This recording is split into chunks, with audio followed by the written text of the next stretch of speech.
Bonjour à tous, bienvenue à l'atelier sur les oursons. Donc je vais me présenter rapidement. Donc je m'appelle Frédéric Pellier-Cuy, je suis le gérant de la chocolaterie des Bauges à Bellecombe en Bauges. C'est souvent le repère qu'on donne aux gens, c'est la chocolaterie qui est dans le virage. Voilà, quand on arrive depuis Cusy avant d'arriver sur l'Écheren. Voilà. Donc on est une petite entreprise artisanale. Mon parcours professionnel, donc moi j'ai commencé par la restauration, j'ai fait 2 ans de cuisine et après je suis parti dans le sucré. J'ai fait mon apprentissage au Fidèle Berger à Annecy et je suis resté 24 ans dans la même maison et j'ai été aussi en parallèle formateur dans un centre de réadaptation professionnel qui s'appelle La Passerelle à Annecy-le-Vieux. C'est des gens qui font une reconversion voilà, professionnelle et qui passent leur CAP pâtissier. Voilà. Donc l'atelier de ce matin, donc on va vous expliquer un petit peu comment on réalise des oursons à la guimauve. On va parler aussi un petit peu de la cristallisation du chocolat. On va tremper des oursons voilà, dans le chocolat. S'il y a des gens dans le public qui veulent venir aussi tremper leurs petits nounours, manger leurs petits nounours au chocolat, vous êtes les bienvenus. Voilà. Donc je serai assisté de Camille, qui est une de mes apprentis. Voilà, donc je voulais mettre en avant aussi la transmission, hein, l'apprentissage. Voilà, donc c'est elle qui va faire. Moi, je vais papoter. Voilà. Et après, ben voilà, s'il y a des questions, n'hésitez pas à poser des questions. Hein, s'il y a des petites choses qui vous interpellent par rapport à ce qu'on fait. Voilà. Ok. Bon, ben on va démarrer. Donc la guimauve.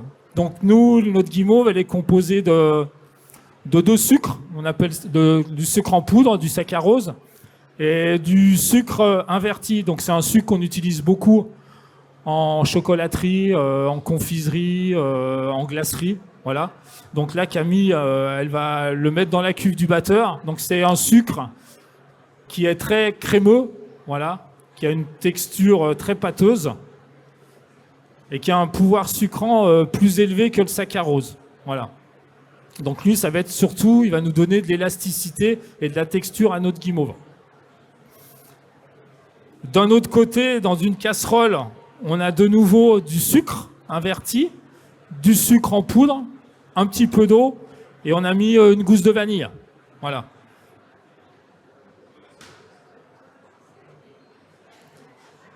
Donc ce sirop, on va le monter à 110 degrés.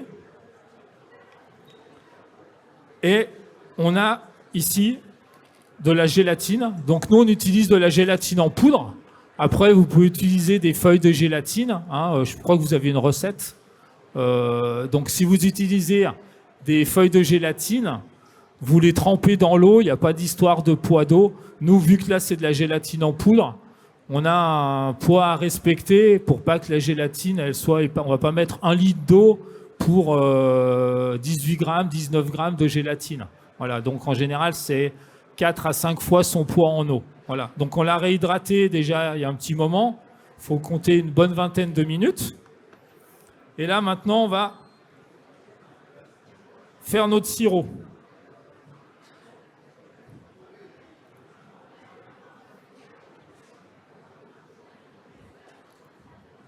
Est-ce que c'est clair déjà ce que j'ai expliqué? Ou il y a des gens... Comment?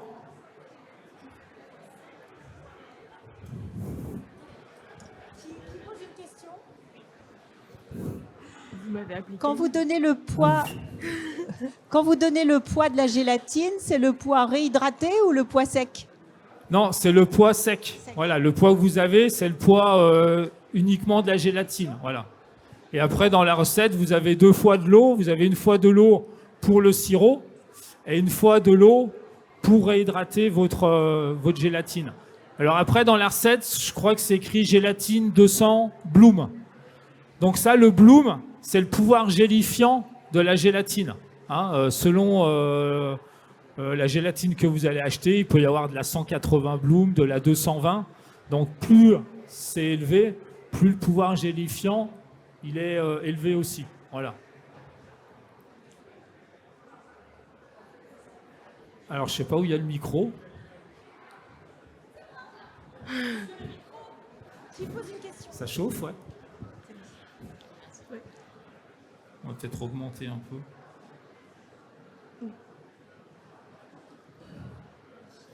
Oui, la trémoline, on peut la trouver où? Alors maintenant, ça c'est des produits qu'on trouve facilement dans des magasins un peu spécialisés. On va dire côté Chambéry, vous avez la maison Arnaud. Voilà. Donc maintenant, ils ont une boutique et c'est vrai qu'on trouve maintenant pas mal de choses. Donc ça se trouve facilement.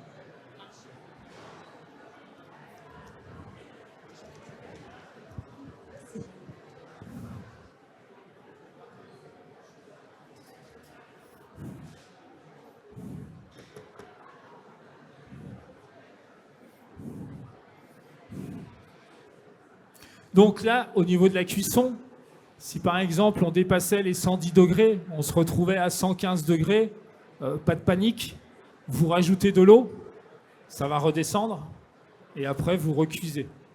Voilà. Hein. Faut juste pas faire un caramel. Voilà. Si c'est du caramel, ben, faudra faire des choux et tremper des choux dans le caramel. Alors là, la guimauve, on l'a fait à la vanille, hein, mais après, vous pourriez faire infuser, par exemple, des feuilles de menthe, des feuilles de verveine dans votre sirop, dans votre eau, avant de faire votre guimauve, et de faire une guimauve à la verveine, une guimauve à la menthe. Hein, ou après, même utiliser des huiles essentielles hein, pour parfumer. Vous gardez cette recette, vous mettez quelques gouttes d'huiles essentielles, et puis vous avez une guimauve qui est parfumée. Voilà. Bon, nous, on ne fonctionne pas avec des huiles essentielles. Dès qu'on fait des guimauves aux fruits, on fait des guimauves, ce qu'on appelle pur fruits, c'est-à-dire qu'on prend de la purée de framboise, de la purée de passion, et on remplace l'eau, que ce soit pour réhydrater la gélatine ou pour faire notre sirop, on la remplace par la purée de fruits.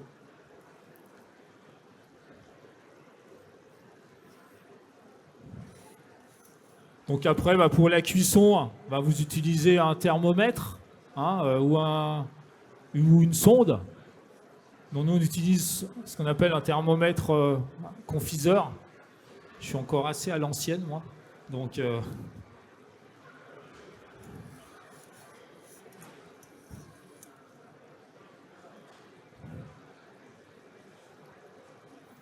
c'est très important quand même de respecter la température.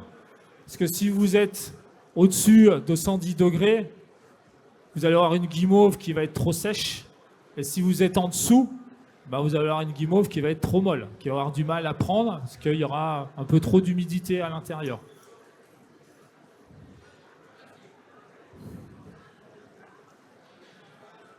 Il y a combien? Pratiquement 105.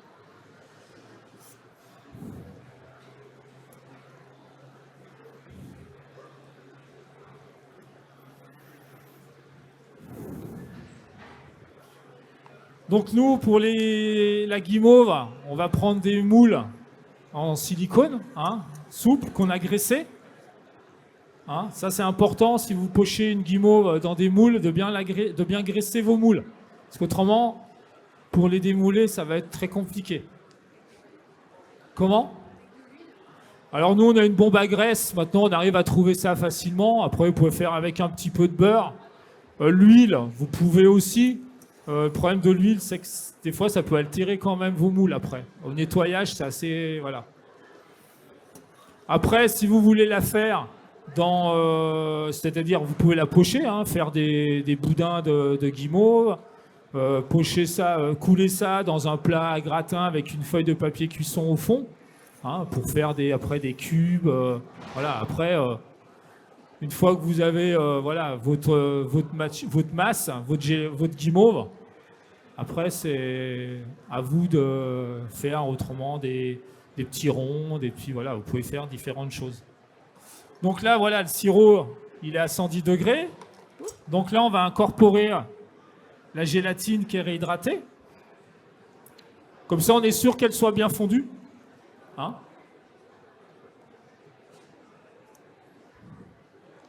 Donc tout à l'heure, je me suis trompé. Hein. C'est pas Camille, c'est Ninon. C'est sa sœur, Camille. En fait, on a parlé de sa sœur parce qu'elle est en équipe de France de biathlon. Donc...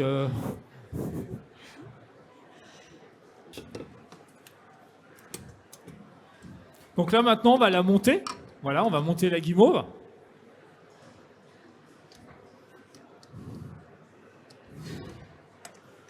Donc si on veut la colorer, par exemple, il y en a qui disent, bah, moi je vais faire une guimauve à la framboise, et on a un petit peu de colorant. Alors, idéalement, c'est toujours mieux de mettre le colorant, parce que souvent les gens à la maison, ils ont des colorants liquides. Donc le colorant, on va le mettre dans le sirop. Parce qu'autrement, si on le met dans la guimauve, on va ramener de l'humidité après. Voilà. Donc après, si c'est du colorant, maintenant on arrive à trouver des colorants en poudre. Pareil, vous le mettez dans le sirop au départ. Donc là, on va accélérer. Et là, voilà, on va monter ça comme si on faisait une meringue.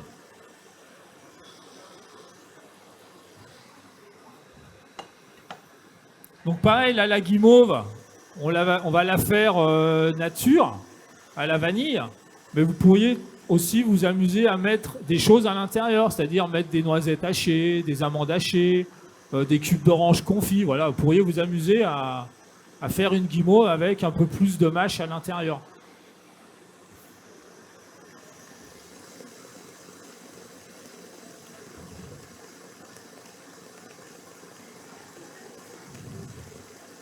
Ah, il y a une question. Attendez, faut que je me déplace. Oui, la vitesse, on démarre lentement et après on accélère, voilà, on monte ça rapidement. Une autre question? Alors après, il faut leur faire attention au niveau de la guimauve, c'est qu'elle soit pas trop froide. Parce que si on est trop froid, eh ben, plus c'est froid, plus la gélatine, elle va durcir. Et après, plus c'est compliqué à travailler. Donc en général, on va arrêter à 35 degrés à peu près.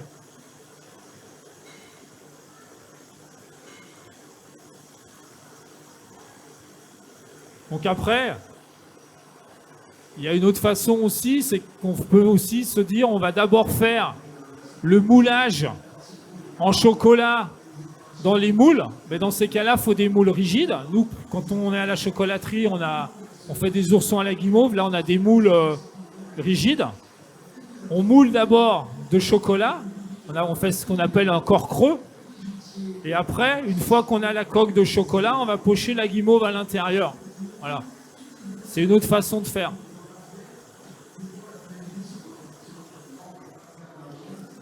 Tac.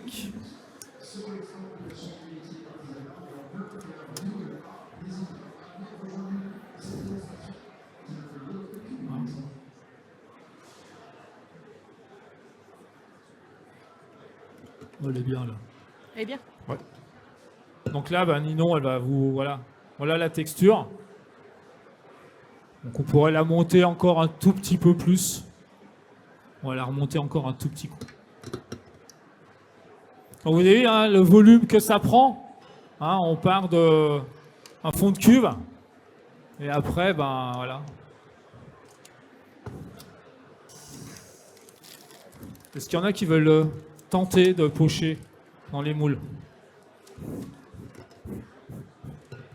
Non, personne veut essayer? Voilà, donc dès qu'on a terminé de la monter, la guimauve, c'est maintenant qu'il faut pas trop traîner. Voilà. Là, je la remélange un petit peu parce qu'il y a les gousses de vanille, les grains de vanille qui sont tombés un petit peu au fond de la cuve. Vous la réhydratez pas? Madame est gourmande parce que le moule, il est bien garni. Hein. De rien. Alors, on va faire ensemble. Alors, attends, on va recommencer. Il faut bien que tu tiennes. Donc, comme ça, tu appuies avec la main du haut. Regarde. Et la main du bas, tu n'appuies pas, c'est juste pour te guider. Après, on va faire celui-ci. Vas-y, appuie en remplis. haut. Ça, c'est rien s'il y avait une petite bulle d'air. On arrête d'appuyer. Et hop, vas-y. Je vais t'agrandir un petit peu le trou. Vas-y, appuie plus fort.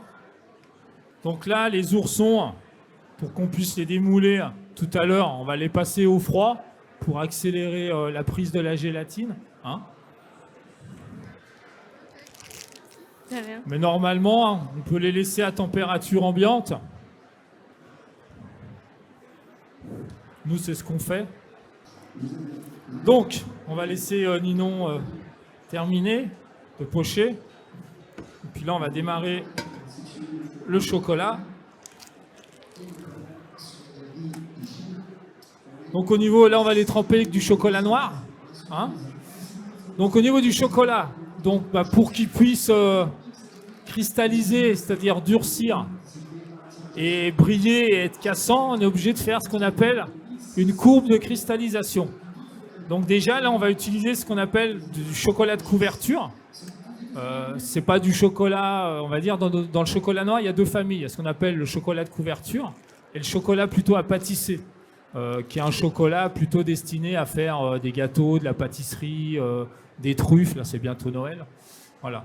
Alors que le chocolat de couverture, lui, c'est plutôt un chocolat où on peut faire aussi des gâteaux, de la pâtisserie. Mais c'est un chocolat auquel on a rajouté 12% minimum de beurre de cacao, ce qui va lui donner de la fluidité. Voilà. Une texture plus liquide. Hein, vous allez voir là. Hein, je sais pas, je vais vous montrer. Tac. Vous voyez, il est très, très liquide. Donc là, je vais le réchauffer un petit peu. Donc quand on chauffe le chocolat, si on le chauffe au micro-ondes, jamais dépasser les 400-600 watts. Hein, autrement, il risque de brûler. Et donc, au niveau on va faire ce qu'on appelle la courbe de cristallisation. C'est-à-dire qu'on va monter le chocolat à 45-50 degrés. On va le redescendre à 28-29 degrés. Et après, on va le remonter à 31-32 degrés. Voilà. Si on ne fait pas ces courbes de cristallisation, le chocolat, il va blanchir. Hein. Alors souvent, l'image que je prends, les gens, ils achètent une tablette de chocolat. Tiens, tu peux regarder ce que ça donne. Elle a pris le soleil, on la met dans le frigo, on la ressort du frigo, elle est pleine de traces. Donc ces traces, c'est le beurre de cacao qui a durci, mais qui n'a pas justement fait, le chocolat, il n'a pas fait cette courbe de cristallisation, et ce qui fait que le chocolat, il va être blanc, et quand on va le manger, il peut être sableux. Voilà, parce que la cristallisation, elle ne s'est pas faite correctement.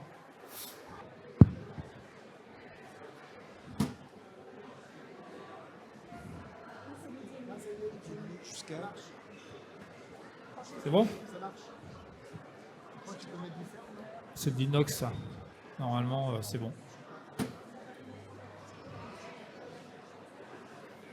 Donc l'inox passe au micro-ondes. Hein. Souvent, les gens, je dis, punaise, mais qu'est-ce qu'il fait? Ok. Du moment où ça ne touche pas les parois, voilà, l'inox, vous pouvez le mettre au micro-ondes. Donc là, on va regarder la température de notre chocolat.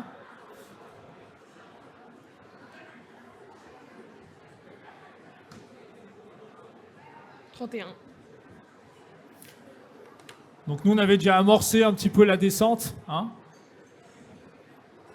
pour arriver à avoir notre chocolat à peu près la bonne température. Alors la complexité en fait du chocolat, on va prendre, c'est le décapeur, c'est que quand on fait une cristallisation du chocolat, il faut qu'on ait le chocolat à 45 degrés liquide, à 28-29 degrés liquide, et à 31-32 degrés liquide.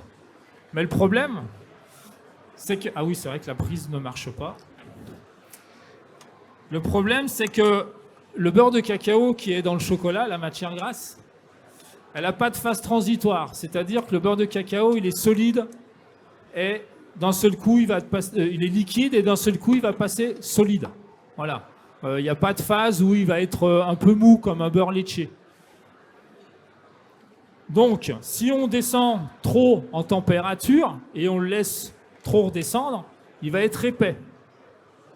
On aura beau le ramener à 31-32 degrés, il va rester épais. Parce que le point de fusion du beurre de cacao, c'est 36 degrés. C'est-à-dire que c'est pour ça que nous, quand on a du chocolat dans les mains, ils fond. Parce que nous, on est à 37,5 degrés. Voilà. Donc, si on est trop épais, on aura beau être à 31-32 degrés, il restera épais. Voilà. Donc nous, là, On l'a ramené, on est à 31, 32 degrés. On va remettre, on va prendre les pistoles qui sont derrière là.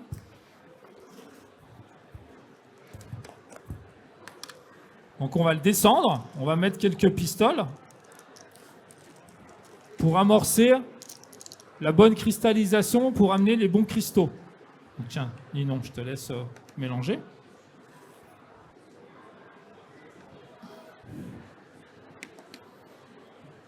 Donc là, on est à un petit 29 degrés. Donc là, ce qu'on va faire, on va faire un petit test pour voir si notre chocolat, il cristallise rapidement. Voilà. Tiens, Ninon.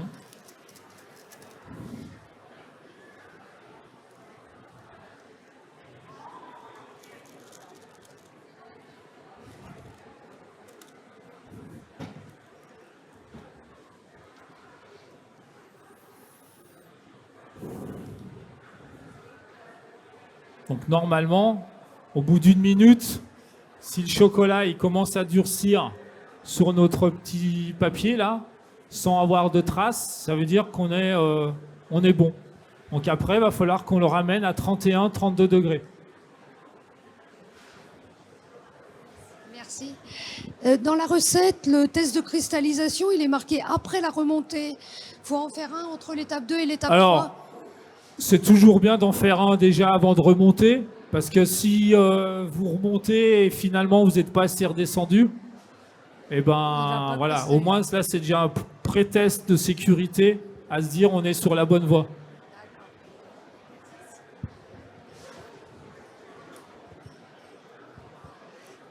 Sur le rajout des pistoles, vous en mettez combien? Alors en général, quand le chocolat il est à 45, 50 degrés, on a toujours 2 tiers de chaude et 1 tiers de pistole. Alors après, ça c'est une des techniques. Après, vous pouvez le faire redescendre avec un bain-marie d'eau froide, pas rajouter de pistole. Ça peut être une solution. Après, ça peut être... alors souvent, on voit les chocolatiers sur des marbres avec des tables et ils sont en train de tabler. Voilà, et ça c'est aussi une technique qui peut être faite. Après, vous pouvez le laisser refroidir tranquillement, puis de temps en temps aller le mélanger aussi. Voilà. Après, il y a différentes techniques.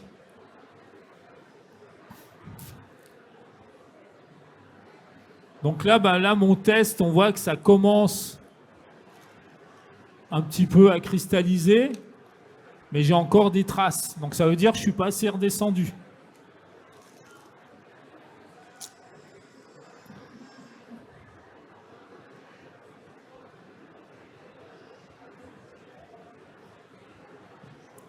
Après, on va réchauffer.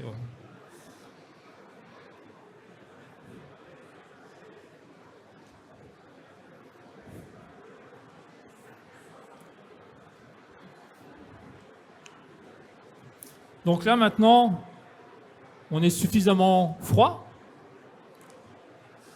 On va prendre le petit mixeur. Donc par contre, j'ai des petits grains encore de pistole. Donc ces petits grains de pistole, il va falloir que je les fasse disparaître. Donc c'est où je chauffe, je mélange, je mélange, je mélange. Mais bon, on n'a pas trop le temps. Donc là, on va réchauffer un petit peu.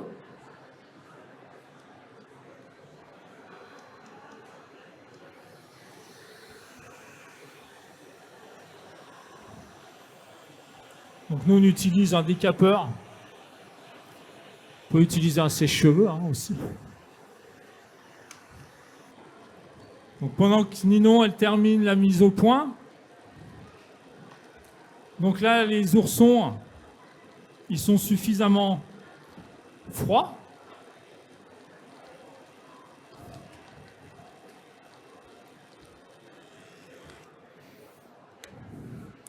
Donc là, j'ai un mélange de sucre glace et d'amidon.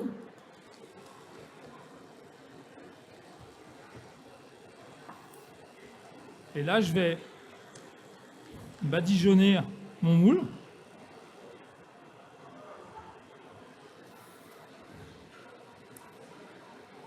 Et là, je vais démouler. mes nounours.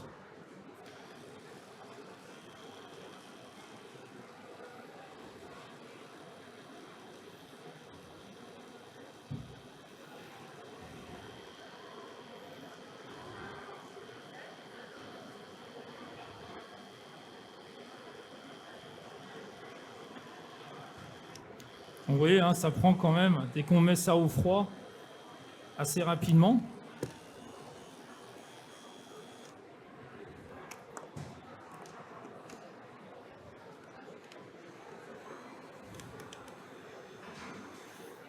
Donc après, on les passe sur un tamis pour enlever l'excédent de poudre. Parce que si on a trop de poudre, après le chocolat, il ne va pas bien adhérer.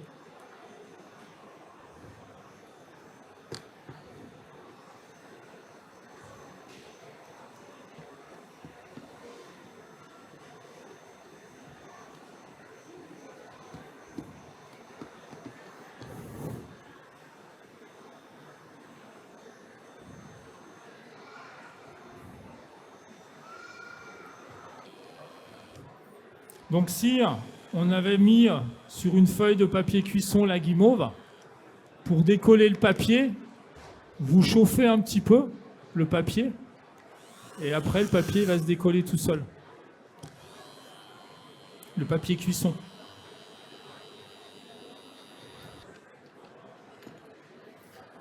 Alors, il pourrait être roulé aussi dans du cacao en poudre. Hein? Ah, il y a une question.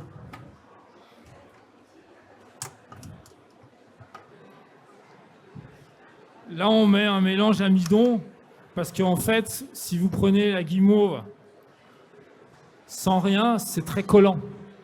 Donc, vous ne pouvez pas la garder dans les doigts. Ça va vous coller aux mains. Donc, le fait de mettre un petit peu de poudre, et ben là, voilà, ça ne va pas me coller aux doigts.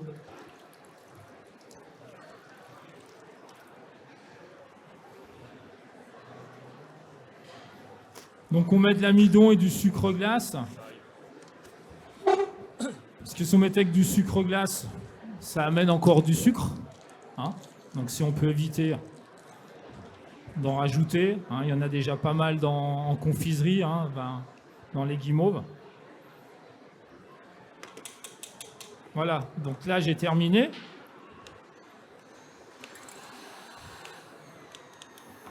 Donc Ninon, on va avoir fini la cristallisation. On a une petite question. On a la recette, mais c'est pour combien d'oursons en fait? Bah là, normalement, la recette que vous avez, c'est pour faire une quarantaine de nounours de cette taille-là. Ok.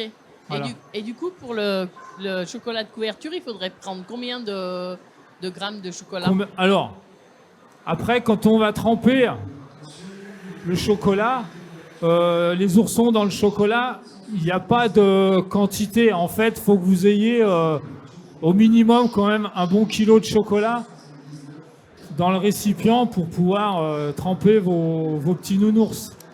Hein? Et après, on peut réutiliser. Alors après, l'avantage, c'est que voilà, le moule chocolat, on va avoir fini avec. On va le remettre dans le pot. On referme. Ça va tout blanchir dedans. On va se dire, oh là là, qu'est-ce qui se passe? C'est pas grave. Vous le faites refondre. Ça redevient du chocolat. Voilà. Du moment où vous n'incorporez rien dedans, du beurre, de la crème, de la couverture de chocolat, ça peut être réutilisé plusieurs fois. Voilà, il n'y a pas de problème. On est tout bon, Ninon? J'attends que je le teste, ils prennent. Mais... On est pas mal, je pense, en fluidité.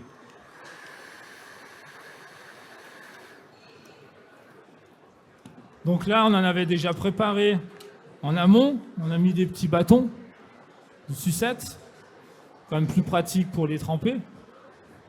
Donc ensuite, eh ben, on prend son bâton, on va tremper les nounours et petit à petit, on va faire ce qu'on appelle un phénomène de succion. Hop. Et après, voilà. Donc Ninon. Donc s'il y en a qui veulent venir faire les gourmands, tremper Emmanuel, le nounours. Alors si on fait une guimauve au chocolat, c'est une recette un peu différente. Nous, on en fait une où là, on va rajouter de la pâte de cacao, En fait, quand vous levez du 100% chocolat, faut- dans la guimauve. Donc avant Hop. qu'elle soit froide, on fait fondre le et comme ça, chocolat. après, il y a plus- Et après, on l'incorpore dans la guimauve quand on l'a montée. Pour Et le après, rouler. on poche et on a une guimauve au chocolat. Cacao en poudre, on pourrait, mais bon, c'est moins bon. Voilà. Moi, j'aurais une question, s'il vous plaît. Combien de temps ça met pour refroidir une fois que le... Comment? Combien de temps ça met pour Durcir. durcir? Alors si le chocolat il est bien, ça met assez. C'est au bout de 2 minutes, on est bon. Là, je pense qu'on était un petit peu chaud, donc il a un petit peu de mal à cristalliser, hein, mais il va quand même cristalliser, parce qu'il fait quand même assez frais. Mais on risque d'avoir des petites traces là. Voilà. Est-ce qu'il y a d'autres questions? Ils sont bons? Ouais. Est-ce qu'il y en a qui veulent goûter sans chocolat, avec chocolat? Ouais, bon, on va les... Ce qui peut être marrant, c'est de goûter enrobé de chocolat. C'est-à-dire que ceux-là, ils ont déjà la guimauve, elle a déjà 24 heures. Et là, c'est une guimauve qui est toute fraîche. Donc vous allez voir la différence de texture entre les deux. Sur la recette, vous marquez de la trimoline ou du miel? Oui, C'est la même chose que le sucre averti, ce que vous appelez sucre averti? voilà. Alors après, on peut mettre du miel à la place du sucre inverti. Mais le problème, c'est que le miel, ça va parfumer. Oui, enfin après, il y a du miel pas trop. Voilà, du miel toute fleur. D'accord. Un miel doux, ça ira très bien.